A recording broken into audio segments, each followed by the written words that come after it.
Bonjour, mesdames, messieurs. Je vais ici faire le décryptage du malaise de Desca et de Boni Yayi dans l'église satanique d'Oyo, au nord du Congo-Brazzaville. Mesdames, messieurs, peuple congolais,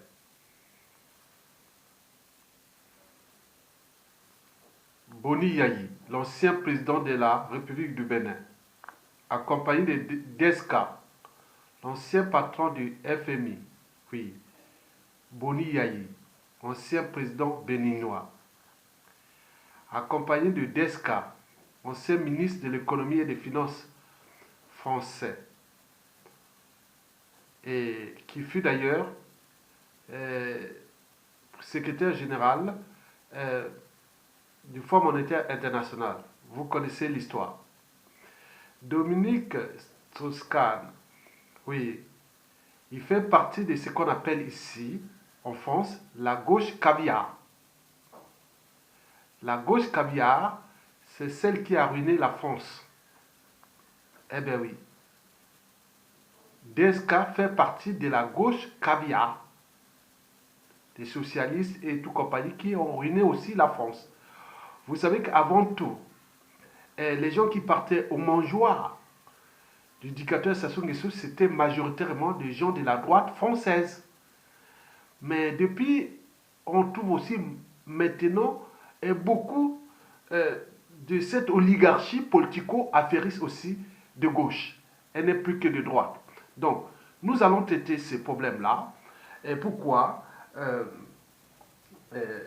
Boni Yayi et Desca ont-ils fait un malaise à Oyo, Oyo qui est la capitale de la tyrannie de Sassou et d'Nguesso.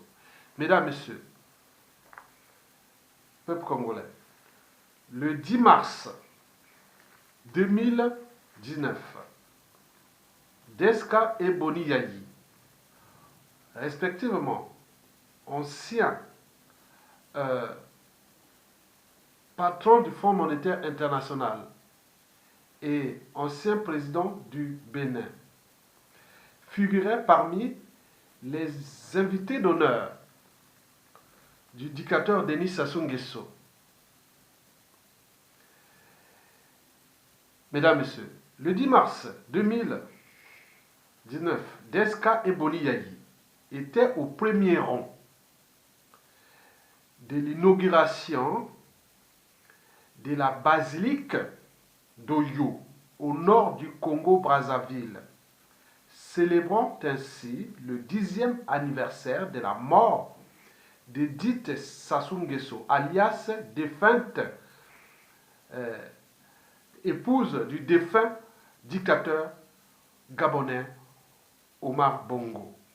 Mesdames, Messieurs, je vous rappelle que le peuple congolais est une classe de surdoués, mais abusé par le dictateur Sassou Nguesso et sa France-Afrique. Mesdames, Messieurs,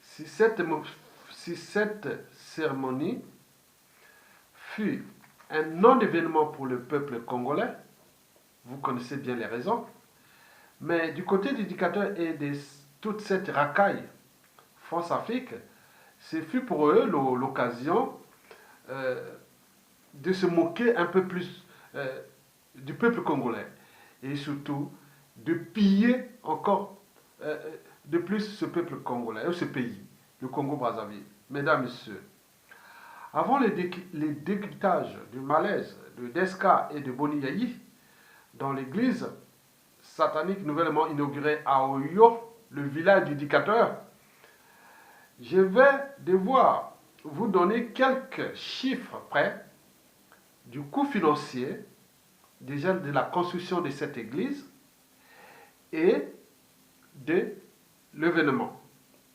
qui on appelle l'événement du côté, ce fut un événement du côté du tyran, de ses courtisans et de ses valets locaux étrangers, dignitaires et compagnie. Mais du côté du peuple, ce fut un non-événement. Mesdames, Messieurs, oui. Traitons d'abord le coût financier de la construction de cette église, cette basilique. Et donc, d'après les chiffres, parce que tout est là-bas est opaque, nous avions essayé un peu de voir tous les spécialistes de la construction.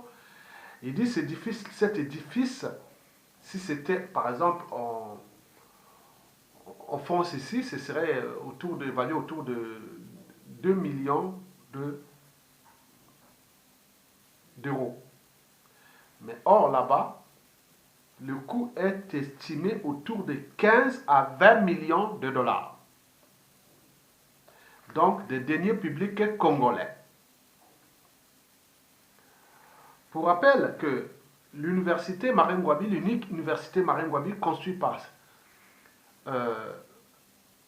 les prédécesseurs de Denis Sassou Nguesso, et qui Sassou Nguesso depuis ses 40 ans n'a conçu aucune université, malgré plus de 1000 milliards de dollars. Je dirais, le pays en faillite n'a jamais conçu aucune université, et cette même université est fermée. Le personnel sans salaire.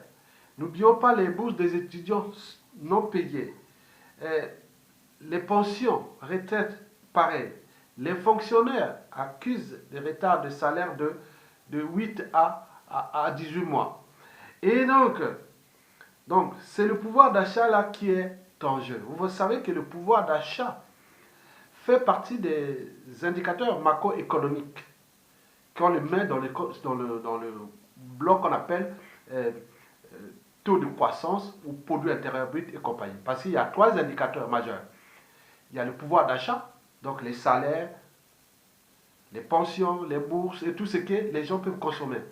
Mais là, le pouvoir d'achat est aujourd'hui presque nul. Parce que tout est arriéré là-bas. Les salaires, les pensions, les tout, on ne paie plus. Il n'y a plus rien. Et donc, parmi ces indicateurs, il y a aussi le taux d'investissement, que je ne vais pas vous donner les détails, et la balance commerciale. La balance commerciale, entre nous, c'est quoi? C'est seulement le pétrole, qui est géré d'ailleurs de manière opaque. Le bois, on n'en parle plus. Et tout ça, allez. Il n'y a pas de création de richesse. Vous imaginez. Donc, plus de 15 millions de dollars ont été engloutis pour construire une église qui ne sert à rien pour le peuple. Ce n'est pas la priorité. Pourquoi aller engloutir plus de 15 millions de dollars dans une église qui est construite dans la brousse?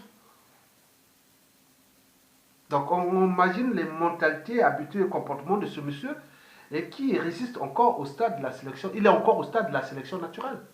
Cela veut dire qu'il n'est pas son cerveau n'est pas encore rentré dans la société et la civilisation. Pourquoi aller construire il y a des priorités. Donc vous imaginez que la priorité du dictateur n'est pas d'apporter ou d'améliorer le but de la condition humaine au Congo. Bien au contraire, c'est pour les détruire. Et donc tout ce que je vous ai cité déjà pour l'éducation est par terre. À cause déjà les salaires. Et n'oublions pas, les hôpitaux, le CHU est fermé. L'unique centre hospitalier universitaire est fermé. Et n'oublions pas les problèmes de l'alimentation, du cadre de vie. Mais là, 15 millions de dollars investis dans une basilique qui est dans la jungle, ça pose bien des soucis à tout le monde. Donc, c'est pour vous dire qu'un dictateur a un coût. Le coût de ce dictateur, ce n'est pas seulement humain, parce qu'il a brisé quand même les vies, mais il est aussi financier. Ça, c'est une des preuves parmi les, combien? On dirait 3000 preuves pour ce régime-là. Pour regarder, mesdames, messieurs, là, c'est qu'une des 3000 preuves de la gabegie, du vol et des trucs inutiles de l'argent public gaspillé. Bon, je vous rappelle que la masse salariale des fonctionnaires au Congo est estimée autour de 60 millions d'euros. Et là, on a aujourd'hui 15 millions là. Et donc, les fonctionnaires sont dans la merde. Et voilà. Mesdames, Messieurs, maintenant concernant la cérémonie. La cérémonie, on nous avait signalé que c'est évalué entre 5 à 7 millions de dollars. Donc on avait par exemple pu voir les jets privés venus de partout dans le monde entier, du monde entier, les petits enfants et autres venaient fêter la cérémonie déjà de l'inauguration de cette basilique. Et puis, et tout le monde est temps d'aller visiter les palais, les tombes, tous ces trucs-là. Donc, vous voyez déjà ça. Donc, on parle de 5 à 7 millions. Mais en réalité, il serait de 10 millions. Donc, additionner 15 plus 20, donc 15 plus 10, donc on est autour de 25 millions de dollars déjà. Et donc, là, c'est vraiment, on ne comprend pas comment les Congolais peuvent-ils encore passer leur temps à parler du tribalisme de nord, sud, est, ouest, faire des amalgames, alors que le mission était d'exploiter ce pays et de le consommer et de le laisser demain comme une poudrière durable et qui est déjà annoncé, puisque le pays est déjà en faillite, surendetté et compagnie. Mesdames, Messieurs, donc, le coût de l'église là, il se met à plus de 15 millions de dollars, plus le coût de l'événement, estimé entre 7 à 10 millions d'euros. Et maintenant, il faut maintenant parler de cette basilique et quel est son avenir. D'abord, cette basilique, au niveau de pourquoi ça soit-il construit cette basilique? Bon, mais c'est la folie des grandeurs, de tout dictateur, surtout les dictateurs d'Afrique centrale. Vous avez vu le cas de Bokassa à Berengo, qui construisait ses palais et des trucs inutiles qui aujourd'hui sont dans la brousse. Vous savez aussi les cas de Mobutu à Guadeloupe, où tout le Gotha du monde venait avec la basilique de Guadeloupe, qui est aujourd'hui dans la brousse, dans les ruines. Et donc, mais comme jamais descends-toi. Donc le cas de Sassou Nguesso arrivera. Mais comme il est plus têtu qu'un âne, parce que nous on est quand même, on est humain, mais on reste quand même animal quelque part. Mais l'animal le plus têtu, c'est quand même quelque part l'homme. Quand on parle de l'homme, on parle de têtu, c'est l'imbécile. Celui qui a tort ou a raison ne peut pas changer d'avis. Donc Sassou Nguesso était un école de l'imbécience, à la différence de la conscience. La conscience est du côté du con. Un con, c'est celui qui a tort ou a raison, peut changer d'avis. C'est pourquoi on parle de cas de conscience. Mais le cas d'un imbécile, on parle d'imbécience. Donc celui qui a tort ou a raison n'a pas de conscience. Voilà, donc vous avez tout compris. Donc, la première raison de la construction de cette basilique, elle est d'abord du point de vue de la folie des grandeurs. Il veut laisser ça dans son village, qui était dans la brousse, qu'on avait construit une église là, et voilà. Et c'est pour faire aussi plaisir de ces crimes avec l'église catholique, pour dire que bon, je suis l'homme de Dieu, alors que, bon, ben, vous connaissez cette histoire de Sassou Nguesso avec le cardinal assassiné, cardinal Émile Biayenda. Le premier cardinal africain assassiné, qui était congolais, qui a été assassiné pendant Sassou Nguesso. Bon, donc, vous connaissez ça. Donc, deuxièmement, on parle de jalousie, parce que Sassou Nguesso fait la jalousie contre Wando, les Kouyou et les Makwa. Parce que les Makwa Wando, c'est Oyo. Oyo, en 1984, c'était un village de pêcheurs. Aujourd'hui, devenu comme Monaco. Bien sûr que son destin sera triste, comme fut le destin des palais des villages de Bokassa, et comme le village aussi de Mobutu. C'est une affaire de temps. Tous ces palais, toutes ces infrastructures de merde qui ont englouti les moyens de l'État congolais vont devenir des affaires de temps. Donc, en fait, les gens ont envie demain où on vend ces palais à des coûts hauts et la ville et les tribus vont gérer ça, peut-être, c'est qu'on pense, et s'ils ont les moyens de gérer, mais en réalité, les gens ont envie que ça devienne de la brousse pour que ça soit un cas d'école comme ce qui s'est passé au Centrafrique et en République démocratique du Congo avec Mobutu. Mesdames, Messieurs, ben oui, Sassou Nguesso il veut que l'Oyo soit la lumière de toute la région, alors qu'au départ, pendant le colonialisme, c'était Makwa, à l'Équateur, qui était la ville lumière. Sassou l'a mis dans les ruines, a fait lever son village. C'est comme si on rentrait dans la civilisation par la petite porte. Mais il me semble que ça soit en train de monter, rentrer dans la civilisation par la petite porte. Mais je ne pense pas, mesdames, messieurs. Et donc, Owando, Makwa, Bunji, donc il veut faire ça. Donc, voilà, même l'église de Bunji, là, vous connaissez l'histoire de Fête Show. Et voilà, c'était ces années avec la compagnie alémanienne, des années au début du XXe siècle. Bon, vous connaissez ça. Donc, il veut prendre le contrôle de Bunji, Owando, Makwa et compagnie. Voilà, vous avez tout compris dans la région. Donc, il veut faire l'hégémonie de la région. Mais tout le monde a bien compris. Et troisièmement, il faut le dire que Sassou Nguesso n'investit pas les deniers publics du Congo dans son fief par hasard. Je vous informe que cette église, cette basilique est prédisposée, même pas, c'est pas un humain. Cette basilique a pour mission déjà de devenir un haut lieu de satanisme, d'incantation nocturne et de sorcellerie et de tout ce qui est diabolique. Parce que Sassou Nguesso est l'incarnation du mal. Son monde n'est que tourné vers les ténèbres. Lui, là où il y a que le mal, là, il est content. La mort, là, c'est là où ça l'attire. L'intelligence est suspect. Quand vous êtes intelligent, c'est suspect. Donc, vous serez déclassé, éventuellement éliminé. Il ne faut pas surtout faire de l'ombre à lui, sinon vous êtes déclassé ou éliminé. Donc, la vertu, l'intelligence est suspect. Donc, lui, son monde n'est tourné que vers les ténèbres. Donc, cette église-là, quelque part, devient le Worstomp. On va avoir des sacrifices humains là-bas, beaucoup de choses qui vont passer là-bas. Après, par exemple, faire de ces crimes, ils viennent se pardonner là-bas. Donc, c'est peut-être ça. Mais l'avenir de cette église est quand même triste. Ah oui, c'est la volonté de 97% des Congolais.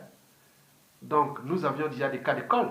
Ce qui s'est passé au Centrafrique avec les palais, les églises et les basiliques de Bokassa, ce qui s'est passé à côté en République démocratique du Congo, à Guadeloupe, avec la basilique de Mobutu. Allez là-bas, tout est dans la forêt.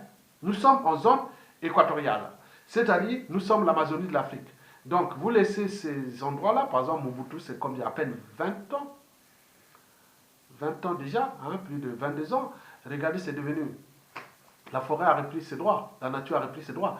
Mais encore chez Bokassa, ça dure plus de 40 ans. Mais regardez, c'est la nature complète. Bon, donc, vous imaginez le destin, le triste destin de ces palais-là et autres que tout le monde a envie de d'en découdre avec ça parce que ça engloutit quand même 240% du produit intérieur brut. Toutes les ressources du pétrole, du bois, des minéraux et des taxes et tout compagnie, tous à Oyo.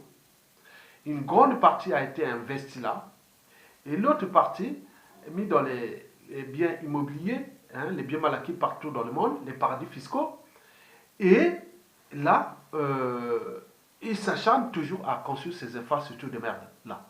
Il n'y a pas que cette basilique, on parle d'hôtel à Lima, on parle d'aéroport international privé de Lombo, on parle de port d'Oyo, et je ne sais pas pourquoi tout ça. Donc c'était un système qui fonctionne pendant la dictature de Sassou Nguesso. Donc ce qui ne correspond pas aux besoins de la population, aux besoins du peuple, ni aux priorités du peuple. Donc c'est un acharnement contre le peuple. Et donc nous l'avions très bien compris. Donc, pour cette partie, je vous ai dit que le coût de l'église est estimé à 15 millions. Le coût de l'événement, c'est aussi 10 millions. La basilique a été construite pour des raisons de se montrer devant le pape, pour ses crimes, je ne sais pas. Et il y a aussi le problème des jalousies. il y a aussi l'enjeu aussi des cotations nocturnes et des satanismes qui va devenir là pour ça. Mais l'avenir de cette basilique est déjà trouvé parce que ça va... Regardez ce qui se passe. Si vous avez au moins un cerveau, et tapez Berengo au Centrafrique, vous allez voir là les palais, images, tapez Guadolite, et vous allez voir que c'est pareil. Ce qui va arriver à Sassou Nguesso. Ça, c'est consommé. Ça va devenir une affaire d'État. Donc, de génération en génération, voilà. Donc, les gens viendront à Oyo, tous ces palais-là, tous ces endroits dans la brousse, et les gens viendront voir ça, tourisme. Les gens passeront voir, oui, il y a eu un dictateur qui a fait sa folie des grandeurs, et voilà, la chute. Mesdames, Messieurs, alors, pourquoi Desca et Boni Yayi ont-ils fait un malaise? D'abord, il faut dire que beaucoup ils sont allés à Oyo. Vous savez qu'Oyo, le village d'Oyo, le dictateur qui fait ses petits Java, c'est-à-dire, toute la semaine, quand il n'y a pas de tout, il vit dans ces palais-là. À chaque événement, il prend l'avion à l'aéroport privé de Lombola, il va à Brazzaville et il fait venir les caméras que le président de la République est parti en visite de travail à Oyo, alors qu'il vit là-bas. Donc Brazzaville, il a peur de Brazzaville. Hein. Sassou Nguesso a très peur de Brazzaville. Il vient là simplement pour ordonner les trucs ou ses conseils de ministre à la con, ou faire ce qu'il fait de Cuba aux autres. Le reste, même, c'est décidé là-bas. Donc il fait les aller-retour entre Brazzaville et Oyo. Brazzaville, la capitale, est située à peu près 500 km de ce truc d'Oyo là. Donc il va là-bas, il descend, il va là-bas, il descend. C'est à 2 pas de l'équateur. Regardez, mesdames et messieurs. Oyo est fiché comme une grande cour de récré immorale et dissolue existante au monde. Regardez tous les régimes politiques, que ce soit démocratiques, tyranniques, monarchiques et autres. On n'a jamais vu un haut lieu de grande cour de récré immorale et dissolue. Donc on parle d'antivaleur là-bas. Donc vous pouvez aller là-bas, c'est les temples même de la grande cour de récré immorale et dissolue. Donc pour Desca et Boni Yayi, donc ils ne sont pas arrivés là-bas par hasard. Cela veut dire qu'on dit qu'ils se ressemblent, ça semble. Donc, quelque part, il est allé là-bas, ça fait partie peut-être de leur conviction aussi, de leurs valeurs ou de leurs principes, ou je ne sais pas, tout autour. Parce que quelqu'un qui a au moins une âme et une conscience, il ne peut pas aller dans ce milieu-là comme ça. Donc, ils sont allés là-bas, c'est qu'il y a quelque chose qui ne va pas aussi dans leur tête. Donc, Oyo, c'est la grande cour de récré, immorale et dissolue. Deuxièmement, Oyo, c'est la capitale de la France-Afrique. Quand vous sortez après Paris, qui est la capitale de la France-Afrique mondiale, mais là, si vous sortez de Paris, vous allez tout droit à Oyo, au Congo-Brazzaville, chez moi. Même Oyo est situé à moins de 100 km de mon village. C'est la même région que moi. Les avions arrivent là-bas, les gens au village, ils voient, ah tiens, ils vont déjà à Oyo. Les avions arrivent là de partout, les jets privés. Les gens au village, partout, on dit, ah tiens, ils sont dans la merde. On voit venir les avions qui vont chez l'éducateur. Comme on disait à Brazzaville là-bas, si tu veux être riche dans les bars, les bars, restaurants et autres, et donc les gens disaient en 2013, 2012 à peu près, ils disaient, ah, si tu veux être riche, il faut aller à Oyo, aller à Oyo. Les gens, donc, c'est devenu l'humour des Congolais dans les bars. On dit à les filles, les hommes et autres, ah, si tu veux être riche, il faut aller à Oyo. Les autres viennent d'Europe là-bas, des Blancs viennent là-bas, ils vont à Oyo. Donc il faut aller là-bas, aller prendre l'argent à Oyo. Donc ça devient une sorte de moquerie congolaise qu'on dit, si tu veux être riche, il faut aller à Oyo. C'est là où c'est tous les trésors publics congolais, toutes les sortes de décisions du Congo, et maintenant là-bas. Donc la France-Afrique, la capitale de la France-Afrique en Afrique, est à Oyo. C'est là où passent tous les passe-droits, les conflits d'intérêts, les mallettes et valises africaines. Et on parle des lobbyistes. On parle aussi de tout ce qui est lié au financement, au culte des partis politiques. Et n'oublions pas que toute l'oligarchie politico-affairiste française passe là-bas. Ils sont de gauche comme de droite. On ne peut pas vous citer les noms, il faut les taper. Ils sont là, vous avez pu voir depuis, pour ceux qui ont quand même une mémoire. Voir nous les Congolais de la diaspora ont manifesté, surtout depuis 2013 déjà. Et jusqu'à 2019, on a vu les visages passer des anciens premiers ministres français, énormes, des anciens présidents, aller là-bas et revenir avec un chèque. On a vu les députés. C'est un acharnement. Le trésor public est transporté de Brazzaville maintenant à Oyo. Donc les gens prennent des jets privés de partout dans le monde, ou payés par l'éducateur, ils viennent là-bas faire du lobbying là-bas. Et donc là, ils sont arrivés là.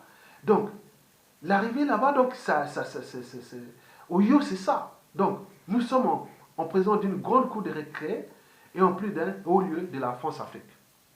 Et donc, Oyo, c'est aussi, enfin, le temple du mal, du satanisme, des sacrifices humains, de la sorcellerie. On parle même que c'est le Babylone du 21e siècle. Et pire que Babylone. Vous avez tout compris. Mesdames, Messieurs, ceci dit. Alors, Desca et Yayi ont fait un malaise. Et pourquoi? Mais parce que, bon, c'est la honte. C'est aussi les ridicules. Les déshonneurs d'ailleurs. Bon, quand vous regardez les deux, c'est quand même honteux de voir ces gens-là. Déjà, Boyi Yayi, ah oui, il fut le président d'un pays respecté, le Bénin. Comment vient-il se ridiculiser comme ça? Eh bien oui, quand même, les Béninois devaient se révolter contre ce monsieur-là qui fait non seulement la honte aux Béninois, mais également à toute l'Afrique. Comment un monsieur qui fut quelque part respecté et qui déjà en 2015-2016 avait interdit Sassou Nguesso de ne plus se représenter, et là il s'est retourné la veste, il continue maintenant à faire la quoi? Il a besoin d'argent, il est en crise, il a quoi? Donc l'ancien président, qu'est-ce qu'il a? Il a été président, il peut faire du lobbying dans le sens un peu propre des choses, demander au Bénin, on ne peut pas lui trouver un poste international pour qu'il... Attendez, il y a un souci. Vous voyez comment il était malheureux. Il était courbé comme ça. La honte, ça se l'a placé devant. On lui a donné, on l'a même attribué un rôle de ministre de Sassou. Vous imaginez être ministre de Sassou, c'est bas. C'est bas. Donc il était au même rang que le ministre de Sassou. On le voit là. On le voit là quelque part. Il est là, regarde. Il est là. Ça, c'est tous les ministres de Sassou. Regarde, on l'a placé au rang des ministres de Sassou. Mais c'est du jamais vu. Regardez, c'est la honte. Vous voyez là? Attends, c'est du jamais vu. Donc, il est descendu très bas. Mais quant à Desca, ah oui, je vous l'ai dit que Desca fait déjà partie de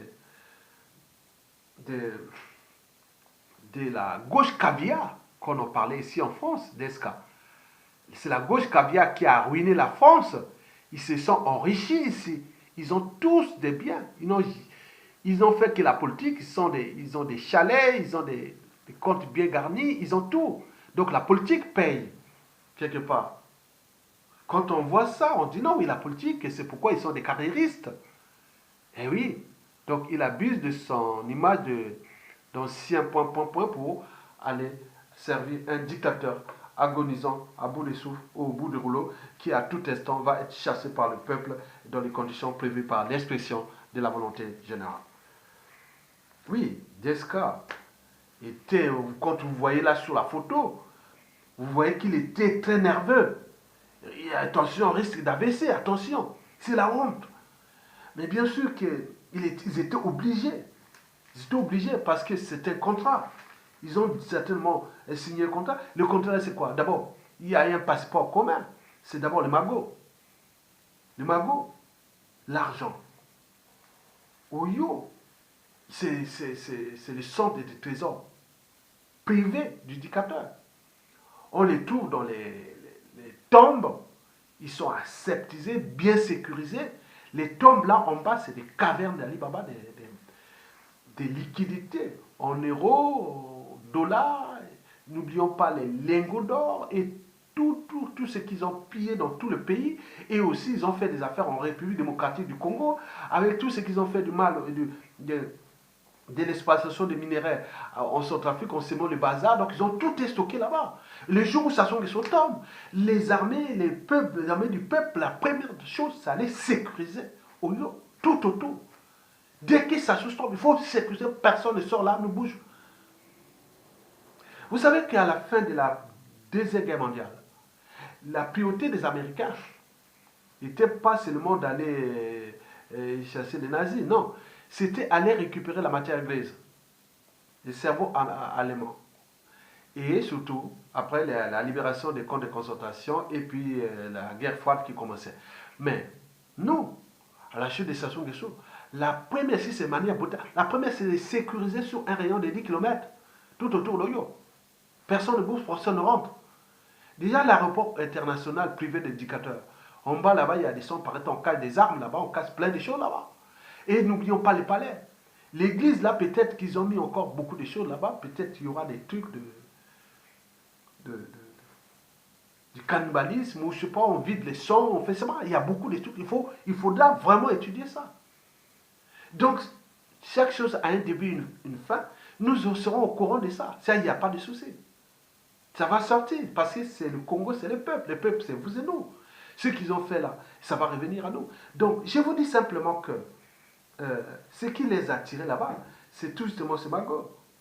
Eh bien oui, il faut le dire que Oyo, bien entendu, les gens viennent des aéroports du monde entier, privés, atterrissent au Lombo, là, à 5 km des palais et de cette basilique et compagnie. Ils vont prendre leur pécule, ils vont faire des lobbying. Et oui, Oyo est devenu un haut lieu de lobbying France-Afrique. Oyo est devenu un haut lieu de la mafia et du crime organisé. Et donc, vous voyez que c'est dangereux là-bas. Donc, quand les gens là-bas, les gueules là-bas, des gens, on ne sait pas. Il y a ceux qui n'étaient pas visibles. Mais pourquoi Desca et Boni Yahi se sont, parce qu'il y a dû avoir négociation.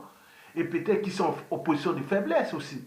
Ils devaient dire non, mais je suis là, je me cache, je ne viens pas, autre. Mais il fallait être là. Et Boni Yahi, dans le soleil, avec son truc, là, il était brillé comme avec le soleil à l'équateur, parce que l'équateur passe à moins de 100 km là. Et donc là, c'était vraiment l'humiliation. Et aussi Desca qui faisait il faisait un peu la tête, mais c'est que oui, il faut assurer quoi. Donc il devient des panneaux publicitaires pour l'éducateur. Et il les a utilisés, il les a consommés.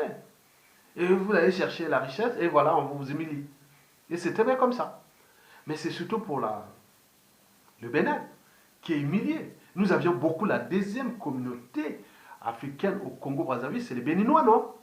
Mais que pense-t-il? Nous demanderons aux Béninois, hein, quand Sassou ne sera plus là. La deuxième communauté africaine au Congo-Brazzaville, c'est d'abord les Béninois. Après, nos confrères de la RDC. On est des co-compatriotes. Mais il y a aussi la troisième, c'est les Maliens et tout. Bon, donc là, excusez-moi, là, les Béninois ont des explications à faire s'ils ne se révoltent pas contre leur ancien président qui utilise l'image du Bénin pour venir faire du mal aux Congolais. Il ne devait pas être là. Ça, il n'y avait personne, il n'y a pas de gods de ce monde qui sont venus là à ces cérémonies du satanisme et autres.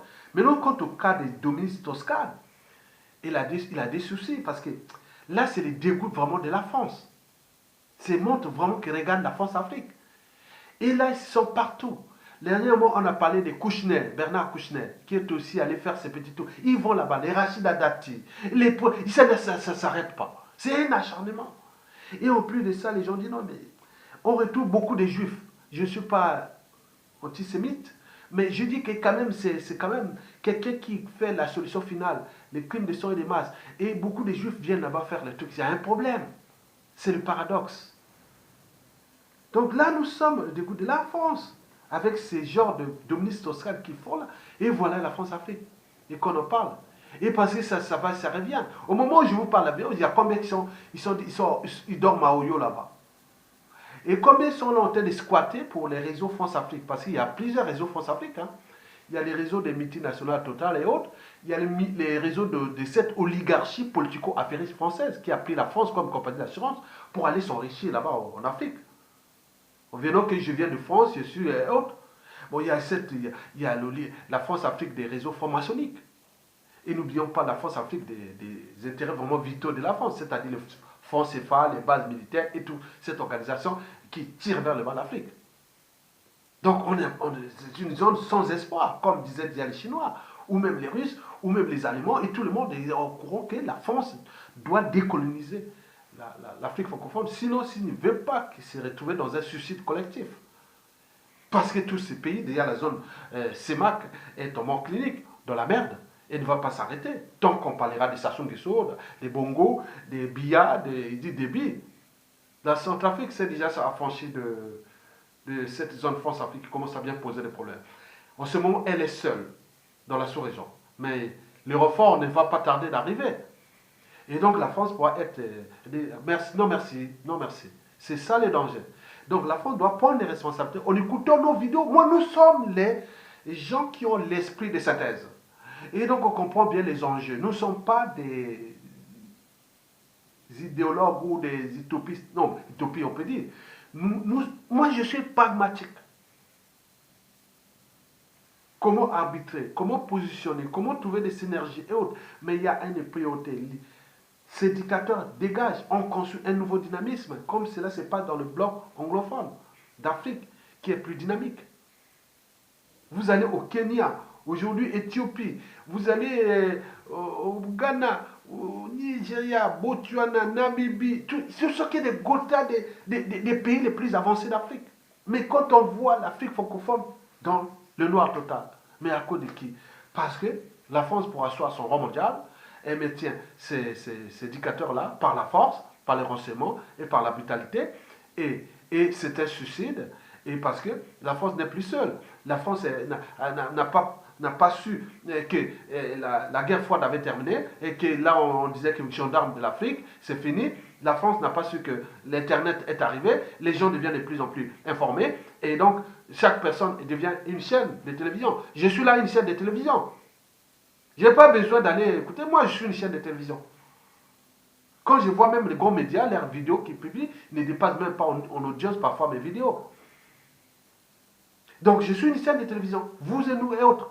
Donc, en application de l'article 11 de la Déclaration universelle des droits de l'homme et des citoyens, tout individu a droit de parler, publier et autres. Voilà, je respecte ce cadre-là. Donc, en mon âme et conscience, ma conscience sera toujours au-dessus de l'appartenance. Donc, j'ai dit carrément que Sassou Nguesso et ses invités étaient là simplement pour montrer aux yeux de la communauté internationale que la zone France-Afrique est une grande zone, une cour de récré immorale et dissolue, et de mafia et de crimes organisés contre les peuples d'Afrique francophone. Et donc on voit les résultats. Donc nous avions vu ça, ça ne se passe nulle part ailleurs, en Afrique anglophone, ni lusophone et autres. Mais là c'est qu'en Afrique francophone. Donc la France doit prendre ses responsabilités. Je vous donne une dernière information. Je dis que Sassou Nguesso, pour le cadre de la conservation de sa tyrannie, et qui se prépare pour 2021 parce qu'il n'a plus le choix, ou perdre le pouvoir et se retrouver à traiter comme la suite de la plupart des dictateurs, ou se retrouver à la CPI. Donc il prend les moyens de l'État, dont les renseignements intérieurs et extérieurs, avec la participation de la France-Afrique, et puis la justice qui la transforme en injustice, la sécurité la transforme en insécurité, les comptes publics la transforme en comptes privés pour ses lobbying et autres. Donc vous avez tout compris. Donc il se bat, la fin ne justifie pas les moyens, il se bat pour sa survie et éventuellement peut-être la transmission du régime et qui croit rêver alors que tous les signaux sont au rouge que et ça soit on a eu cette chance là de venir là par effraction. Après ce clan là c'est terminé et on le sait d'ailleurs. Mais là il se prépare sur un dialogue à la con comme il a toujours fait, il a fait plein de dialogues, il n'est pas toujours là-bas, il envoie les autres là-bas aller discuter à sa place. Ça fait partie des mécanismes de la conservation de la tyrannie et qui nous, dans les Bantous, on dit, les Bantous aiment les dialogues, parfois les dialogues à la con, on dit dialogue. Et là donc, la semaine dernière, on nous signalait qu'il a fait sortir plus de 12 millions de dollars pour préparer les dialogues là. Une bonne partie sera donnée à des tiers, hein, à ces lobbyistes-là. Peut-être la présence de Dominique Strauss-Kahn est là, n'est pas aussi par hasard, parce qu'on parle que bon, il faut qu'il allait faire continuer à faire le lobbying sur le FMI pour que le FMI puisse donner l'argent à Sassou Nguesso pour qu'il puisse continuer à s'enrichir, acheter la conscience du monde entier et puis surtout acheter les armes pour tuer ces sujets. Parce que Sassou Nguesso n'a jamais fait de politique ni de social. Il a tout su faire il a fait que l'achat de conscience, la corruption ou la violence, c'est-à-dire les terrorismes d'État, les assassinats et les emprisonnements et autres. Donc, résultat, nous sommes là en présence d'un pays qui est déjà en faillite parce qu'un dictateur a un coup et surtout le nôtre qui est liberticide, antisocial, criminogène et surtout d'appropriation de l'État congolais comme sa propriété privée. On voit les conséquences. Donc, c'est un pays en faillite. Bon, risque de poudrière annoncé. Hein. Donc, nous pouvons, à la chute des Sassou Nguesso, se retrouver avec une dette de plus de 300% du produit intérieur brut. Donc, cela veut dire que le pays ne nous appartiendra plus. Mais la faute à qui? Donc, ceux qui l'auront amené Sassou Nguesso au pouvoir, beaucoup ont été neutralisés. D'autres sont tirés comme des rats. Et certains se plaignent. Alors que vous étiez ministre, vous avez tous les réseaux. Faites tout pour les faire partir. Le problème n'est plus nord, sud, est, ouest. C'est un dénominateur commun. Si nous n'arrivons pas à s'entendre sur un dénominateur commun, comment nous allons nous attendre après? Donc l'enjeu est d'abord de commencer d'abord par ces dénominateurs communs. Et après, bon, ben, la nature reprend tous ses droits. Et on est quand même libre. Les gens vont faire leur partie après. Mais nous avons un but commun, faire participation de choses. Parce que même vos partis, vos agendas et autres, ça ne sert à rien dans un pays qui sera des nipodières. Pour ceux qui ont la mémoire, ceux qui n'ont pas compris, je vous dis que ça a été très très dur du point de vue intérieur. La période de transition, déjà la conférence nationale là, c'était très dur. Il y avait beaucoup de trucs qui cassaient, qui voulaient casser. La transition là, c'était aussi dur. Parce qu'il y a eu des efforts, voilà, en passant par l'Issouba. Mais vous voyez que ça c'est terminé? Non. Si nous ne prenons pas le taureau par les cornes pour faire une transition de la restauration ensemble, pour repenser les modes d'organisation de notre écosystème politique, et à ce moment-là, nous aurons perdu. Ça soit en train de noyer ce pays. Et il veut qu'à côté, quand tu vas partir, il dit voilà, les autres vont dire ah voilà, chez nous c'était encore meilleur. Alors que c'est eux qui ont tenu ce pays-là dans les 14. Donc, les haines, les rancunes, les règlements des comptes l'ont été, et tous ceux qui sont là, il faut trouver une porte de sortie. Pour qu'on puisse repérer ces pays. On ne va pas les laisser comme ça. Mesdames, Messieurs, peuple congolais. Donc, je pense que le peuple a les derniers mots et les derniers jugements. Il a toujours raison, parce qu'il est nombreux. Il a les clans et la mort. Le peuple, c'est qui et nous et nous. Donc, nous avons des stations qui subissent ou autres dans la population, qui peuvent s'acharner contre eux ou pas. Nous avons des gens bien, nous avons des là. Je vous dis que le Congo, Brazzaville, c'est une classe des surdoués, mais qui a été abîmée par Sassou Nguesso. Donc, si Sassou Nguesso quitte le Congo en 10 ans, 15 ans, c'est fini, il repart. Donc, on est une classe des surdoués. Nous sommes des grands penseurs. Au Congo, c'est la matière grise. Donc, elle est majoritairement à l'étranger, nous voulons les remettre et on récupère ces pays. Et donc, prenons notre conscience de récupérer ces pays. Ne pas laisser ce pays à la guerre des loups et des vautours, de l'extérieur et de l'intérieur. Et donc, nous devons nous lutter ensemble pour notre souveraineté et récupérer ces pays-là. Parce que personne ne viendra récupérer ces pays-là. C'est nous, Congolais. Et nous avons le droit et devoir de libérer notre pays. C'est un devoir sacré.